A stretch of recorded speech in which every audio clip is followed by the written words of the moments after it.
Okay, we are back. I actually took a little bit of a longer pause, longer than I wanted to, but it's for a good reason. I really wanted to change the record that was playing because I didn't even think about it. I haven't made a record since October, so I hadn't really been in a rhythm of doing them. And I had a fucking record that I just happened to be listening to, which was Immortal Techniques, The Martyr. I took that one off. Not that I don't love the record, it's just that I always like to play some of the new shit while I'm bumping, not some shit from before. So, my bad. Still drinking that PBR. Yo, my vision has really gotten bad recently. I'm getting older, so I don't know what that's all about. I might need to go see a eye doctor. I don't know what the fuck they're called, but anyway. So I ended up with this Jay-Z. I already talked about it, so I'm just gonna put it back Dizan. And then we're gonna go to this one. This was new. So Vinyl Me Please did their hip hop. I don't know what month this was. I'm thinking it was November, or it might have been October. I'm not sure, but the Coop. Never heard them before. The only reason why I got this is because I didn't turn off the membership, and I wound up getting this in the mail while I was gone. And my wife's like, "Hey, you got this Vinyl Me Please record?" And I'm like, "What? I thought I turned that shit off." Well, I got it. I didn't even notice that they sent me an email telling me that it was on the way and all that shit because I was just so busy. But turned out to be an all right piece. I don't know anything about these guys, like nothing. I don't know where they're from. I think they had a song with E40 on this. Like it's just like very like traditional G-funk type shit, and I actually enjoyed it. So I decided I was gonna keep it and not send it back to Vinyl Me Please.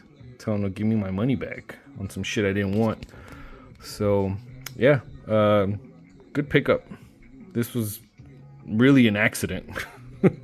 This is like when you forget to pull out and wind up having a kid. Except I can get rid of this one anytime I want, but I'm not going to because I really like it. I actually enjoyed it. This one, I already had the original. And this is another one that, I forgot to turn off I wasn't gonna get this one. I saw that Vinyl Me Please was gonna do a repressing of No Set Date. I showed it not even that long ago, maybe like in the last year. I got the original pressing of this one, and it's not the greatest Wu-Tang debut album, Wu-Tang member debut. But it's all right. I mean, fuck it. This one I might save it and like sell it to somebody or whatever, and keep the original pressing because. Why not? I'm just not like a huge fan of it, and I really got to keep an eye on my Vinyl Me Please membership and turn it off whenever the fuck this shit comes up. This one I bought on purpose. That's right. Lay the Dark Man. There's another one that I do have the original for. Also put out by Vinyl Me Please. Now the reason why I decided to keep this one because I actually like this record. The other stuff that I bought with it, I think I got it here. I bought another record with it. But anyways, Lay the Dark Man. This one's really good. Another Wu-Tang affiliate. He's not a part of the clan. He's just an affiliate. Lots of RZA production. This is a good one. It's actually a really good one. And this one I'm keeping just because I don't want to do anything bad with the original. It's like, fuck it up playing it or whatever. This is a great one. Oh, this is a great one. This is one of the greatest unheard albums from the early 2000s. Obi tries Cheers. So another one that I already had, but fucking Interscope started doing the same thing as Vinyl Me Please, and they started putting out a lot of like their catalog, and they did I'll show you some more of the other shit. Actually, the next record is the Interscope membership thing that they have going on. So every month they're giving you they're selling you a record for like $50, and they're supposed to be really good pressings. This one is exceptional. This is the first repressing I've ever seen of this album.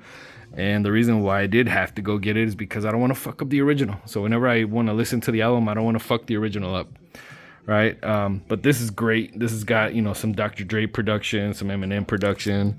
I don't know who else, but it's got some, just from beginning to end, this is a great fucking album. This is one that if you didn't get it, you fucked up. You have to go out and find it, probably on eBay, from a flipper or some shit. But go out and find this one. This is a great fucking album. Obi Trice, cheers. Came out when the whole shady G-Unit beef with fucking Murder Inc. was going on. So there's some diss tracks.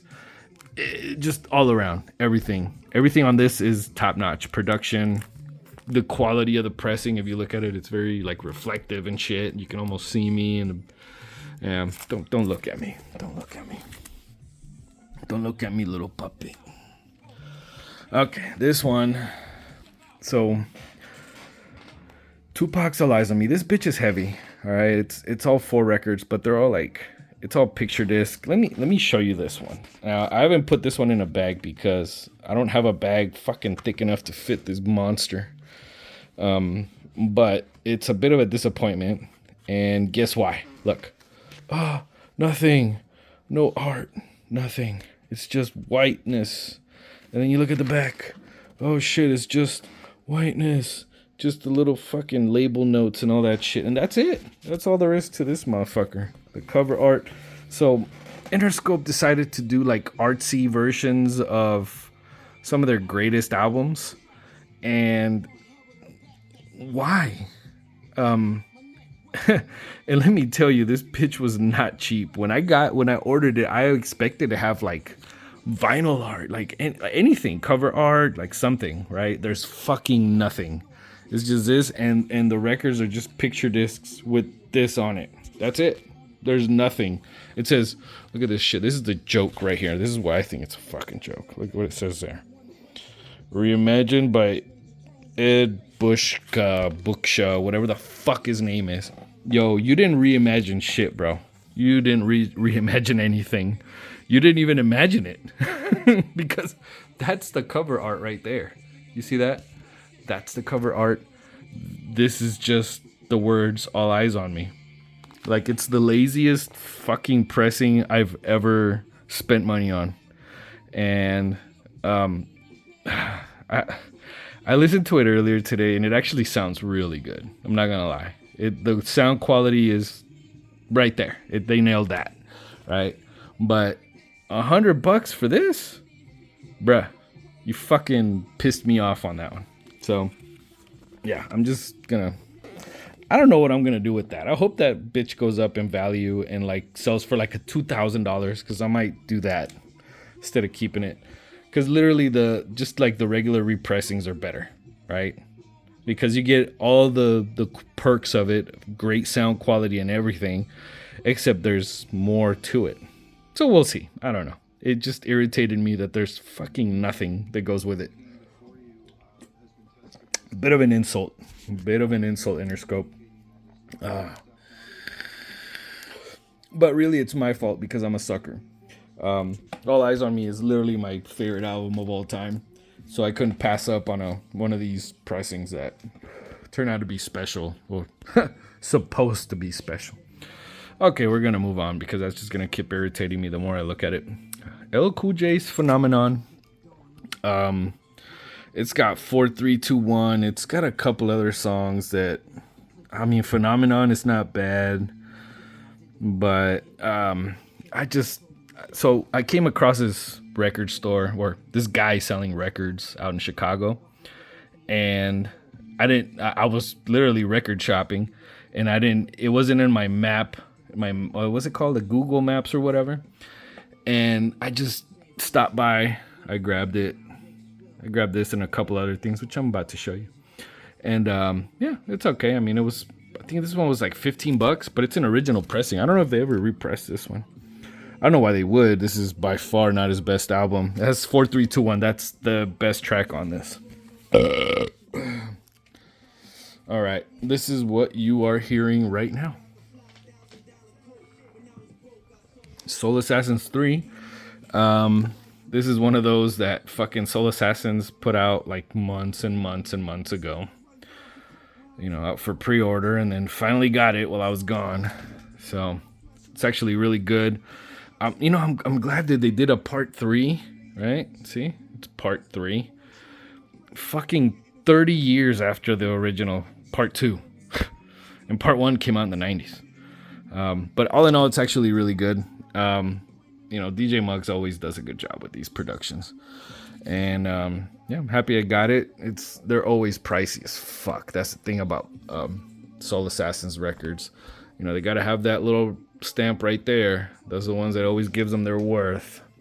I'm sure at one point those are all. I have a bunch of the original Soul Assassins pressings. They're probably gonna be worth a pretty penny at some point.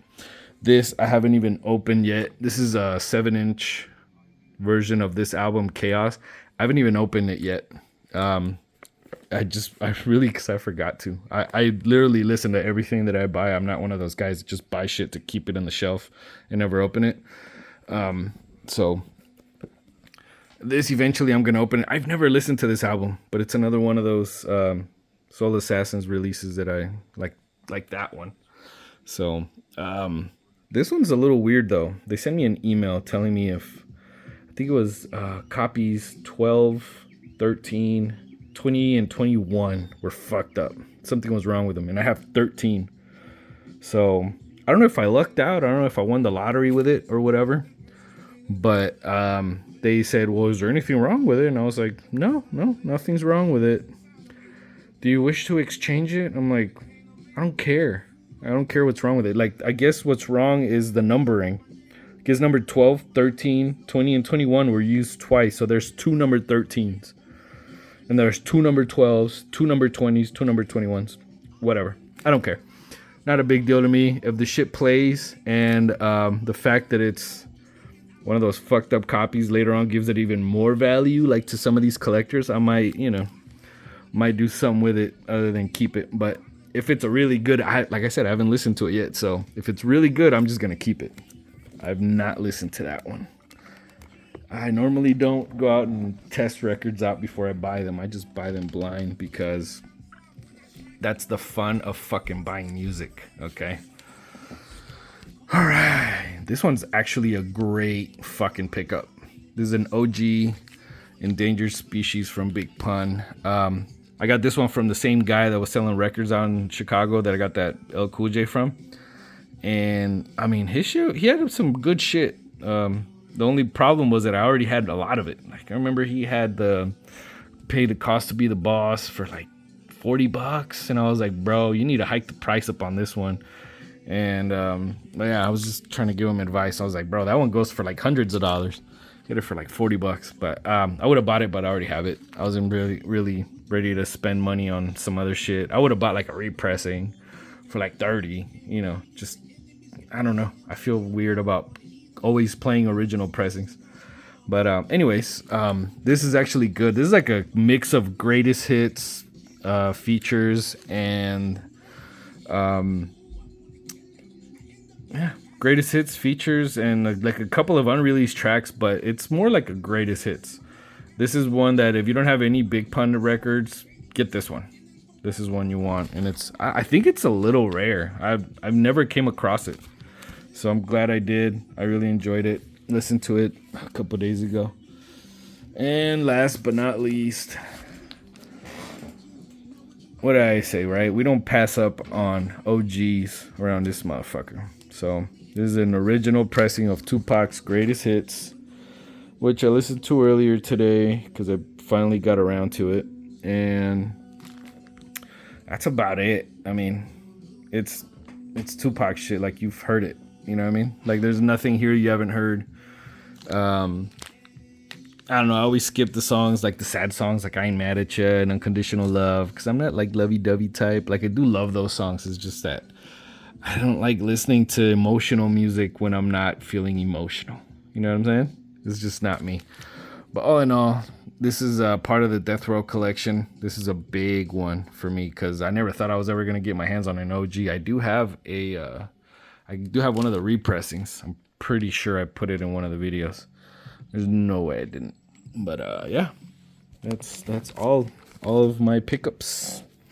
I didn't think it was gonna go this long. I honestly thought like 10-minute video tops, but I'm already going on 26 minutes combined.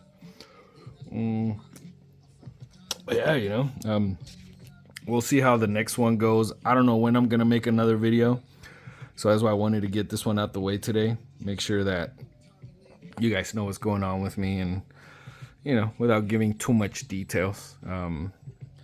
But yeah, drop a comment if you made it this far. Want to send out a big shout out to the hip hop vinyl spinners. You guys are the shit. Keeping me entertained.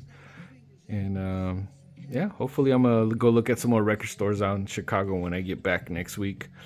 No promises. I don't know. I just didn't feel inspired to go out and do much shopping over there, so I only came back with like 7 records plus the ones that were already here. So yeah, that's it for this one. But yeah, like I said, drop a comment, subscribe, that good shit.